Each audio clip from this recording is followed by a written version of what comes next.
We're going to talk to a guy running for judge coming up, Mike Murphy. But before that, oh yeah, I messed up this time. Where is my 545er? 445. Does it take too much time? It does. It does take too much time. Well, somebody ate my 445 sheet. Let me borrow yours. I don't have it. All right. All right. Hey, does it take too much time to clean your gun? Oh, our favorite one. Clean, lube, and protect your guns faster with Seal One. Seal One CLP Plus is a natural, non-toxic, environmentally friendly. Tastes great, too. Just kidding. Because I wouldn't eat it. Clean your gun easier and faster. One and done with Seal One. Ask for it by name at your local gun shop or get some on their website at seal1.com. That's seal1.com. So, I missed the last couple of weeks. I think 2 weeks ago I had COVID, Dave. Not sure. Well, did you get tested? I got tested after the fact, but I had most of the symptoms and started getting. I'm going to get a little. I'm going to get a little weird here, but I started getting I got most of the symptoms, and it started getting into my lungs. Are you vaccinated? I'm not vaccinated, and I've had pneumonia a couple times, and it's not fun. And No. And I got a little worried. And here's where I'm gonna get some eye rolls. I reached out to some folks and actually took some ivermectin. I was just going to tell you because I got COVID. Yeah. And I took ivermectin, and it knocked it out in a day and a half. I got to tell you, it was kind of all right, I'll make an appointment to see a doctor. I'll do this. I'll do whatever. I'll take some ivermectin, and then blah, blah, blah, blah, blah. On a Monday morning, a few weeks ago, I was it was as bad as it had been all for the whole time I'd had symptoms. Mm-hmm. And like I said, I was starting to worry because it was getting in my lungs. I was really, really, truly starting to worry. Right. And took ivermectin, took the amount they said, and by that afternoon, I know way better. My wife within 3 days, it was done. My wife does all of that crazy research, and that she the minute because she got it too, and we both did it, and within a day and a half tops, we were good. Anecdotally, that's every experience I've heard about ivermectin. That's what everybody's been saying, and I don't know what to say about it. But they don't want you to take it. They don't want you to take it. I actually I finally got a doctor's appointment. We tested like 3 days later. I was negative, which is good. But I asked. I was like, "Hey, doc, wait till you see your antibodies. They're through the roof." I didn't get the antibody test, but I was like, "Look, doc, I need to know. I'm taking this stuff. I took it, and is this stuff safe or what's the deal?" I said, "I don't want to argue over whether or not it's going to be effective for COVID because I don't have a degree in science, and I know I'm not here to argue that. Right. I just want to know, is it safe for human consumption?" He said, "Yeah, we actually prescribe it for." He said it did a really good job on some toenail fungus or something that somebody had, or I don't know, something like that. But he's like, "Yeah, they prescribe it for humans all the time, but they just don't want to talk about it." Well. It was an interesting experience. They don't want to talk. I know. I've been there, done that. Anyway, what an interesting intro to Mike Murphy. I don't know how that happened, Mike. How you doing, Mike? I'm doing well. Thanks for having me. You bet. So, Mike Murphy, you're running for Superior Court Judge. There's 2 races in San Diego County right now. I'm in one of those seats. There's seat 35 and seat 36. I'm running in seat 35 with 2 other candidates. Now, what does that tell people? What does that mean? What does a Superior Court judge do? Why is it a Superior Court? What's the Superior Court? What does a Superior Court judge do? Right. Thanks. So there's obviously we have our court system in California, and we have 3 levels of courts. So there's the trial courts, and that's what everyone kind of thinks of when they think of court and a trial, and you got juries and witnesses. Those trial courts in California are called the Superior Court of California. So gotcha. The judges who preside over those trials and the other proceedings there, those are Superior Court judges. And then you have the next level of court in California, which is the California Court of Appeal. And then above that, you have the California Supreme Court. So generally when people go to court, they're going to Superior Court. That's correct. Like you said, if you're dealing with a traffic ticket or a misdemeanor or any kind of case, and you have to go in front of a judge, you're going to be going in front of a Superior Court judge. What happened to small claims? They still have those, and that could be a judge. Sometimes they have commissioners, which are they're appointed by the judges, and they give them some authority that a judge has, and they handle those types of things. Yeah. Okay. So, what types of cases would you actually be hearing? How does that work? Like what types of cases would you hear? Do you only hear certain types of cases, or how would that work? Right. So there's a variety of cases that the court has to deal with, and you can think of them broadly in different categories. Obviously, there's the criminal cases, And then you have civil cases when private parties are suing each other, or you sue the government. And then we have family court, which deals with divorce and child custody issues. There's juvenile court, which deals with juvenile delinquency matters and what we call juvenile dependency matters. And those are when kids need to be taken away from their parents for some reason and they become a ward of the court. And then there's probate court, which deals with wills and trusts and probate matters that have to be done when people die. So those are the broad ranges. So if you got elected, they might assign you to you might do any one of those. Theoretically, you could be assigned to any type of department. I believe that decision is made by the presiding judge. As a kind of technical matter, the Superior Court is one body. There's about 140, 150 Superior Court judges in San Diego County, but they all represent the court. And an act by one judge is an act by the court. And so whatever department the court needs you in, that's where they're going to assign you. However, they do try to match your experience with the department that you're going to be in so that you have, some wisdom and knowledge about that type of law. So let me ask you a question, because the Supreme Court in D.C., with all of that, they decide they don't want to hear the case. They just decide, I'm not going to hear the case. Can you do that at your level? No. So so what's the deal? Yeah, well, they figure, there has to be a branch of the judicial the judicial branch that needs to resolve matters between parties in an official capacity. And most matters, you don't have a right to appeal to those high courts. So the California Supreme Court and the United States Supreme Court, they have discretion. And part of the idea is they're just one court. And if someone had a right to have their case heard in those higher courts, you just couldn't do it as a practical matter because of the numbers. So they try and select appropriate cases that present issues that are not consistently being applied in the lower courts, and we need a supreme body to say, here's what the rule is. Let's decide this so we have uniformity. And it's kind of that role that they play to set the law for everyone else to follow. And so they select those particular cases. Gotcha.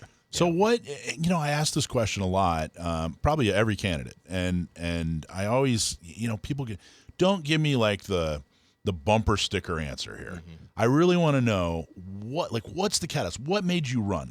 People, I ask them that and they go, well, I want to do better for my country. Or better yet, what are you doing now? Are you a judge? Well, actually, let's get to that. Let's get to that a little bit later. First, what was the real catalyst? What really made you, Mike Murphy, go, hey man, I'm running for judge? Yeah.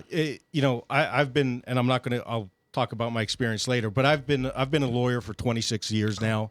I've been a prosecutor for that long. I've worked in all of our courts, the ones I just described, and I realized at this point I've done what I can do at the office that I'm at, and I've had a great career and I enjoy it, and I'd be happy to stay. But I realized that I've got some experience now. I've got some wisdom, I believe, that I've learned, some common sense, and I realized, and I'm a San Diego native, I'd like to really be a part of the community more directly in that way. So the judges, obviously, they deal with people on a daily basis. They make decisions that impact people's lives, hopefully for good, and you do the right thing. That appealed to me just on a personal level. That's something I would like to end my career doing in the town that I love, in the town that I grew up in. My family's here. So it was just kind of a calling, and I realized that finally, at this point in my career, I had the confidence to say, you know what, I think I can do this, and I do it well. What's something you saw a judge do in your career that really impressed you? That you'd like to maybe you filed that away and thought, man, if I were a judge, that's what I'd do. I can't say there's one particular decision that stands out, but I have been impressed over the years, and it's something I've always tried to emulate in my professional life. There's times when judges need to make really difficult decisions. There's not an obvious answer sometimes. And I have a sister who does family law. A lot of times you're resolving disputes between people where there's no clear right answer, and you have to balance interests. And I've just always been impressed when judges have been able to first not only treat both parties with respect, you have to be a good listener, you have to understand the issues that they're presenting to you, the legal and factual arguments.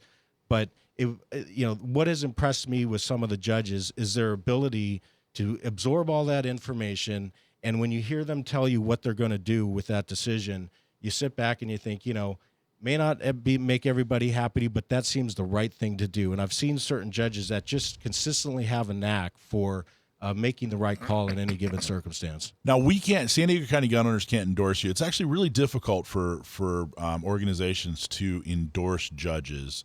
And it's difficult for you to say, hey, in fact, you can't say, hey, this is how I'd rule on this or that. You're not allowed to do that. That's correct. Which makes it really difficult. That's pretty much why we've decided, hey, you know what, we're not going to endorse judges. The other reason is we feel like if we did endorse a judge and a gun case got in front of them, it would be very, very difficult for them to rule on that. So we're staying out. Why is it, we got a minute and a half, we're going to talk to you on the other side of the break too, but in a minute and a half, why was it important for you to come on Gun Owners Radio to talk about your campaign? Great question, and I think that's a wise decision to kind of stay out, because it's important. You want judges and the whole judicial branch to be independent. You want them to be impartial, and you want the task of a judge is to fairly, impartially, and independently decide what the law is that applies to any given facts, decide the facts fairly, and as best you can reach a fair, just outcome. And you don't want people that are beholden to any political party or beholden to any group for fear of, there might be some conflict of interest or whatnot. But the challenge, I mentioned this earlier, running for judge, a lot of people don't know who we are at all. I think one of the important things in deciding who to vote for judge, and which is appropriate for us to talk about, is our personal background, our professional background, what qualifies us to hold this seat, because it's a very important seat. Okay. He just wants to wear a black robe. Hey, what's wrong with that? I think you'd look good in a black robe, don't you think? No. Yeah, we ought to take a look at that. Mike Murphy, who's running for San Diego County Superior Court Judge, is in the studio, and we're talking to him. But first, a lot of companies are so frustrated with their websites. It looks old, it's hard to update, and it's not generating any leads. What's the answer? Sage Tree. They get it. Since 2005, Sage Tree has been helping companies with websites that look great, work great, and get leads. Stop being embarrassed by your website and get one that you're proud to share. Contact Sage Tree today to get a website that makes the phones ring. Getting started is easy. Go to sagetree.com and schedule a call. Go to sagetree.com and press the schedule a call button, and they'll take care of you. All right, in studio, we got Mike Murphy, San Diego County Superior Court Judge, and the topic is Murphy's Law. Oh, so you're the one that started Murphy's Law. I wish. No. I wondered where that. How many times have you heard that throughout? A lot. Yeah. What's funny, though, 10, 15 years ago, my dad was an attorney, my sister's an attorney, and when my sister and I passed the bar back in the mid-'90s, the web was just kind of growing. Right. So we registered, and I still have not Murphy's Law, but Murphy Law website. So I don't have anything up there, but I use that as my email address. Mm-hmm. It's mike@murphylaw.com. That's cute. Listen, man, my last name's Schwartz. Ever since Spaceballs came out, I don't feel sorry for you. Right. You actually look like you. So you're running for Superior Court Judge. You want to make life better, and you feel you have the professional experience to be a good judge. I think that's awesome. What are you doing right now? Yeah, I'm a deputy attorney general with the California Department of Justice, and I've worked in. What does that mean? What does that do? Yeah, so I work for the Attorney General's office, which is who the Attorney General technically is responsible for the California Department of Justice. So you've got the law enforcement side, and then you've got the attorney side, and on the attorney side is the Office of the Attorney General. And I should say, I'm here speaking for myself personally. I'm not representing my office right here. I'm understood. Yeah, representing myself as a candidate. These are obviously my personal views. But what I've been in our criminal division for the last 25 years, and what that really means is we are the Attorney General's office is the law office that represents the people of the state of California in all criminal matters. Most people are familiar with the district attorney and what they do, and those are county prosecutors who represent the state in the trial courts, in the superior courts. So that's why the district attorneys are primarily responsible for filing charges against individuals and prosecuting those and having them sentenced. Our office does trial work, but we only do that when a DA has a conflict of interest. So that's when we would come into the trial courts. So about a year ago, the Union Tribune reached out to me and said, hey, we have some gun control op-eds that are coming through. We want to offset that. So write an op-ed on whatever you want that has to do with whatever you want, basically. They gave me, I could pick the topic. Yeah. And the op-ed, I'm going to sum it up. the op-ed I wrote was, at the time, institutional racism was a big thing, and I explained what people mean by institutional racism, and then said, look, I'm not saying it's a thing or it's not a thing. I'm just explaining this is what they're talking about when you hear that term. And then I explained that California has a disproportionate amount of gun laws compared to the rest of the country, and that as a result, there are a lot of people of color, particularly Black and Hispanic men between 18 and 45, who are serving extremely long prison sentences that include huge violations of the different gun laws in California. And then put it all together. So if you believe in institutional racism, then you have to acknowledge that the disproportionate amount of gun laws in California is institutional racism, because it is definitely doing all the things that they describe institutional racism as doing. Right. What are your thoughts? Yeah, so you're invoking the disparate treatment, I think, argument with respect to is something, systemically racist or whatnot. I mentioned earlier, I'm not allowed as a candidate to commit myself to issues. I will say, I think a lot of these arguments and issues, they're important. We've certainly been more conscious lately of the impact laws has on particular groups, and whether in fact that's either intentional or inadvertent. And whether they're intentional and inadvertent, I think it's important to be aware of the impact that laws has on people. And I think it's important for us to have a meaningful conversation about those things. And if there's people on one side of the argument that want to use those types of positions and principles as far as disparate impact and disproportionate amount of laws that affect certain people, I think they need to be open and honest about having that conversation about every issue. So you can't pick and choose when you want to use that type of argument for whether it's school admissions or something, but then you don't want to use that argument when it comes to gun laws or other things like that. I think that's an important topic. We've seen a lot, obviously, a discussion on gun laws lately. How much can you weigh in on your feelings, personal feelings, on the gun laws in California, particularly on how different they are from 47 other states? Yeah, I feel constrained to weigh in on issues. I do feel comfortable. I think it's appropriate and fair.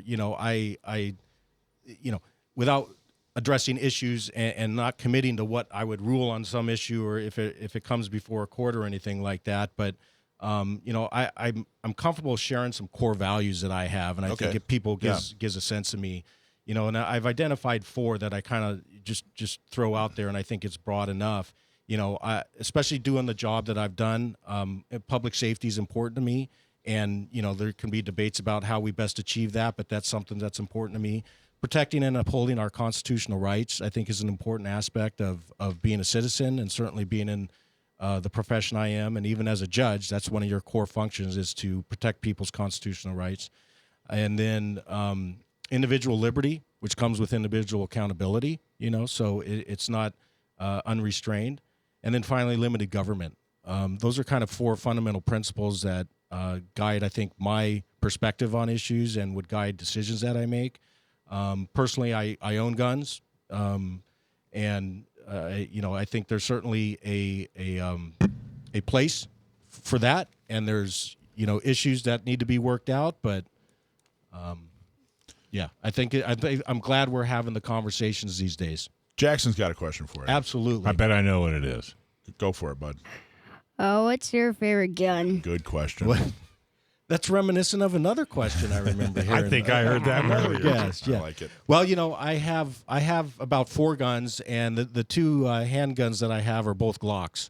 So I think that's my answer. Oh, now you got That it. Jackson, you have a Glock. That's what you've got. You got one? Yeah, Glock 48, chambered in 9mm.